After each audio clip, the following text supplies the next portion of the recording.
नमस्कार। स्वागत है आपका द न्यूज लॉन्चर पर। मैं हूं अशोक वानखड़े। लेकर आया हूं आपका अपना कार्यक्रम द एक्स रे। एक खबर है, लेकिन ये एसआईआर की नहीं, रशिया के पुतिन साहब आए उनकी नहीं, पीएमओ में क्या, सॉरी, सेवा तीर्थ, सॉरी मेवा तीर्थ, यानी पीएमओ में क्या गड़बड़ होगी उसमें भी नहीं। एक बहुत पुरानी सालों से एक पेंडिंग काम पड़ा हुआ है, एकाएक फिर खबर में आ गया। तो मुझे लगा चलो, कई सालों के बाद, लेकिन अब हो तो रहा है। खबर भारतीय जनता पार्टी के राष्ट्रीय अध्यक्ष के नियुक्ति या चुनाव जो भी कहे उसकी थी। खबर का हेडलाइन था, बीजेपी का राष्ट्रीय अध्यक्ष कौन, प्रश्न चिन्ह। वाइल्ड कार्ड एंट्री वाले के लिए भी ये गुण जरूरी।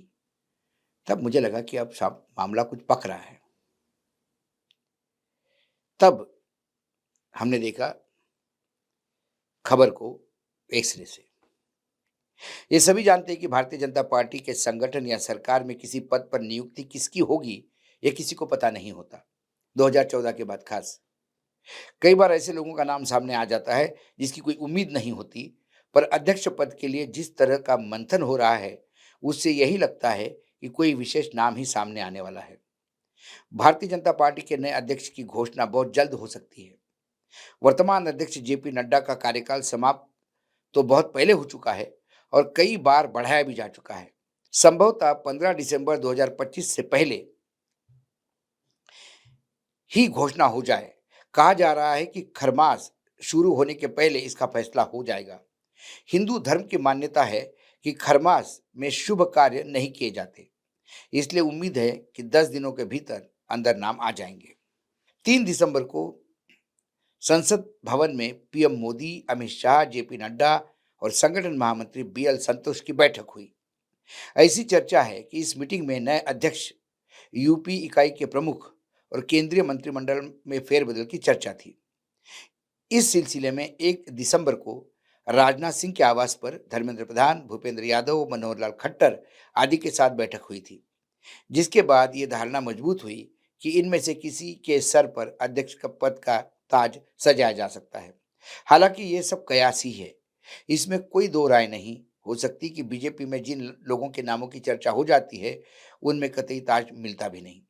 सवाल यह है कि जिस तरह से पार्टी के फैसले भारतीय जनता पार्टी में आजकल हो रहे हैं, उससे तो यही लगता है कि अध्यक्ष पद पर कोई वाइल्ड कार्ड एंट्री हो सकता है। संघ और बीजेपी को जो नजदीक जानते हैं, उनका यदि अनुमान लिया जाए तो वो कहता है भाजपा में नरेंद्र मोदी, संघ में मोहन भागवत, दोनों ही अक्सर चौंकाने वाले फैसले करते हैं। जितनी ज्यादा अटकलें लगती है, उतनी ही संभावना अधिक होती है कि फैसला दायरे से बाहर के किसी शख्स के हक में जाएगा। 2009 में नितिन गडकरी अध्यक्ष बनाना मोहन भागवत के फैसले की मिसाल रहा है।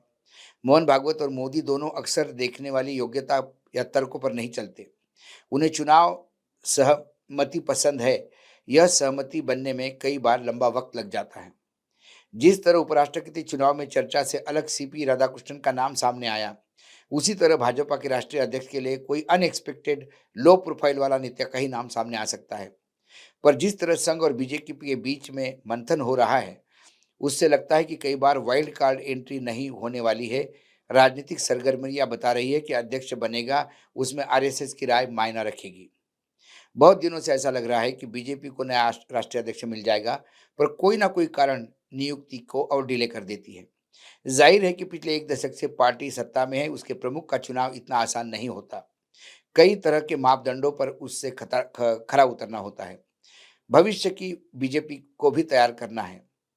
भाजपा की राष्ट्रीय अध्यक्ष को चुनाव को लेकर अ, मामला अटक सा गया है। इसका एक कारण ये भी हो सकता है कि संघ चाहता है कि इस बार अध्यक्ष अपना होना चाहिए, ना कि करिश्माई चुनाव प्रचारक हो, बल्कि अनुशासित संगठनकर्ता और परिवार के परिस्थितिक तंत्र को गहरी तरह जिसकी जड़ें है और हिंदुत्व के प्रति वफादार है, उसी को होना चाहिए।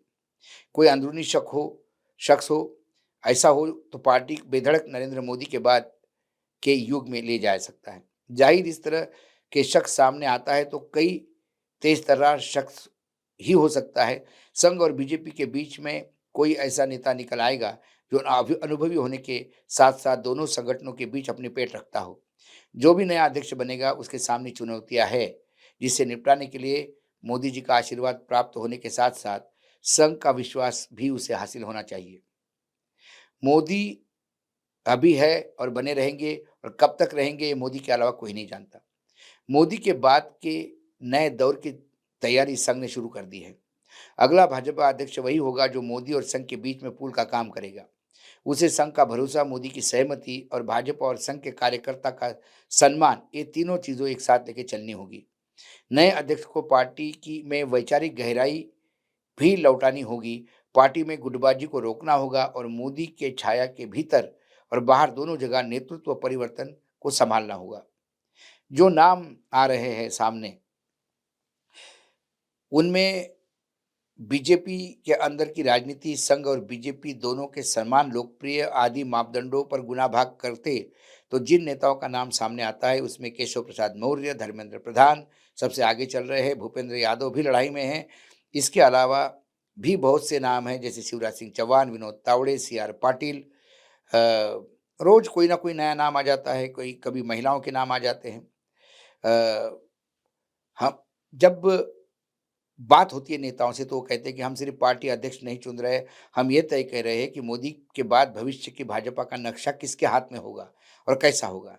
संघ के पास विचारधारा की दिशा जरूर है, लेकिन खाका किसे सौंपा जाए, इस पर आगे का सफर टिका है। जाहिर है कि यह दौड़ जीतने गा जो राष्ट्रीय स्वयंसेवक और बीजेपी के नेतृत्व की जिस पर सहमति बनेगी। बीजेपी के प्रवक्ता प्रदीप भंडारी ने हाल ही में एक पोस्ट में कहा कि धर्मेंद्र प्रधान बिहार चुनाव के सफल संचालन से जुड़े हैं, जो उनकी संगठनात्मक क्षमता को दिखाता है। कई पत्रकारों ने भूपेंद्र यादव को भी टॉप रेस में रखा है। तो इनके जो नाम चल रहे हैं और ये सही है, हमने देखा लगातार जिनके नाम चलते वो नहीं होता कोई, तो भी एक शॉकिंग होता है। दूसरी बात, हमें ये भी देखना होगा कि ये जो लड़ाई चल रही है संघ और भाजपा की, भले ही वो बार-बार कहे कि हमें नहीं, कोई लड़ाई नहीं है, कभी मोहन भागवत सरकार के खिलाफ बोल देते हैं, मतलब सरकार की कमियाँ गिनाने लगते हैं, तो कभी-कभी वो मोदी जी में हनुमान देखने लगते हैं। तो संघ की ये जो डावाडोल वाली स्थिति है और खासकर बिहार चुनाव के बाद, तो अब तो ये लग रहा है कि अमित शाह ही तय करेंगे नया अध्यक्ष कौन होगा। केशव प्रसाद मौर्य उत्तर प्रदेश के डिप्टी सीएम हैं। 2017 में यूपी विधानसभा के समय यूपी में प्रदेश अध्यक्ष होते थे। उनके नेतृत्व में यूपी में बीजेपी ने बड़ी जीत हासिल की। वे सीएम पद के दावेदार थे, पर उनके जोगी योगी आदित्यनाथ को सीएम बनाया गया। जाहिर है कि उनके बाद से ही वो किसी बड़े पद की उम्मीद लगाए हुए हैं। गृह मंत्री अमित शाह की उनकी नज़दीकियाँ जग जाहिर है। शाह उन्हें सार्वजनिक रूप से अपना दोस्त बना चुके हैं। पिछले दिनों मौर्य जिस तरह से रूस प्रतिनिधिमंडल में भेजा गया, बिहार चुनाव की ज़िम्मेदारी दी गई और फिर विधानमंडल नेता के चुनाने की ज़िम्मेदारी सौंपी गई, उससे उनका कद कितना बढ़ रहा है, ये बताता है।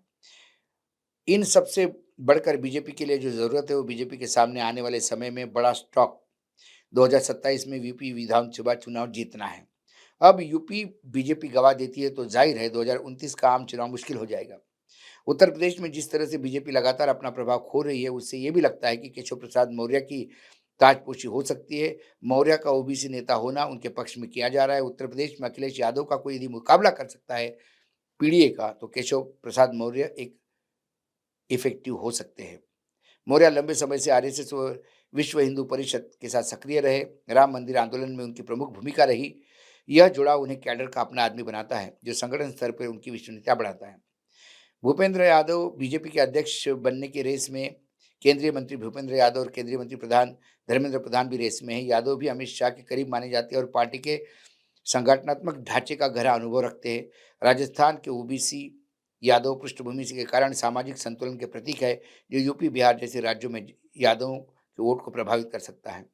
क्षेत्रीय चुनाव प्रबंधन के रूप में उनकी कुशलता सिद्ध है। उन्होंने दिल्ली और अन्य राज्यों में बीजेपी को जीत में योगदान दिया। उन्हें आरएसएस और दोनों पार्टी के विश्वास हासिल है। केंद्रीय शिक्षा मंत्री धर्मेंद्र प्रधान भी बीजेपी के अध्यक्ष पद के लिए मजबूत दावेदार है, क्योंकि उनकी संगठनात्मक क्षमता और चुनाव प्रबंधन कौशल पार्टी ने एक बार नहीं कई बार देखा है। हाल ही में बिहार में विधानसभा चुनाव में जो पार्टी की जीत का आधार बने, ओडिशा में ओबीसी पृष्ठभूमि वाले प्रधान पूर्वी भारत में पार्टी को मजबूत करेंगे। यह बीजेपी का विस्तार ज़रूरी है। आरएसएस के साथ मोदी-शाह का विश्वास पात्र होना, उनका चयन सहमति पर आधारित होगा। लेकिन जो नागपुर की खबरें हैं, वो ये है कि संघ का कोई बड़ा नेता अभी तक मीटिंग में नहीं है। ये जो संघ से डेपुटेशन पे बीजेपी में भेजे गए लोग हैं, वही मीटिंग कर रहे हैं।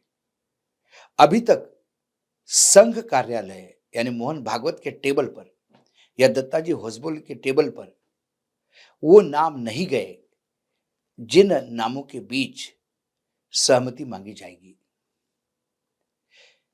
सुना गया है कि 2-3 नाम चर्चा में हैं, जो अमित शाह और मोदी के बीच में भी चर्चा हुई है, लेकिन कुछ नामों पे अमित शाह और मोदी इन दोनों की भी सहमति नहीं हो रही है। मतलब अमित शाह जिसको चाहते हैं, मोदी के मन में वो नहीं है, और मोदी जो नाम प्रपोज कर रहे हैं उसके अमित शाह अनकंफर्टेबल है। इस वजह से जब नागपुर में ये पूछा कि क्या नागपुर सोचता है, तो नागपुर का कहना है कि अभी नाम ही नहीं आए तो हम सोचेंगे क्या। कुल मिलाकर ये बात तो अभी लगने लगी है कि नागपुर भी अमित शाह के दिए हुए नामों के आगे बात नहीं करेंगे। उसका कारण है कि चुनाव जीतने का टूल डिजाइन अमित शाह करते हैं। ये सब कहने की बात है कि वो प्रबंधन के लिए गए थे और विनोद तावड़े इंचार्ज थे और विनोद तावड़े बन सकते हैं। महाराष्ट्र में 130 सीटें लाई तो वो बन सकते हैं। ये सारे वोट कैसे गिरे, ये चुनाव कैसे जीते गए, ये अब पूरा देश जान रहा है। तो वर्तमान में सरकार, सत्ता, संगठन पे अमित शाह के ही लोग बैठेंगे, ये तय है। ये संघ को तय करना है कि वो अमित शाह का साथ देते या नहीं देते, और यदि नहीं दिया तो कम से कम एक्सरे से मुझे ऐसा दिखाई देता है कि फिर संघ पे भी अमित शाह का ही पकड़ होगी। एक्सरे में मैं दिखता हूं तो खबर तो है, बहुत दिनों से प्रतीक्षित है, लेकिन पहले दिल्ली नाम फाइनल करे तो एंडोर्समेंट के लिए या इंफॉर्मेशन के लिए कि आपको बताने जा रहे हैं कि इसको अध्यक्ष बना रहे हैं, वो नाम ही दिल्ली में अभी फाइनल नहीं हो रहा है, और ये गुजरात को ही फाइनल करना है, इन दोनों को फाइनल करना है। वहां से जब नाम फाइनल होगा तब आएगा। आज एक्सरे में इतना ही। कल फिर आता हूं किसी विषय के साथ। तब तक के लिए नमस्कार। देखते रहिएगा द न्यूज लॉन्चर।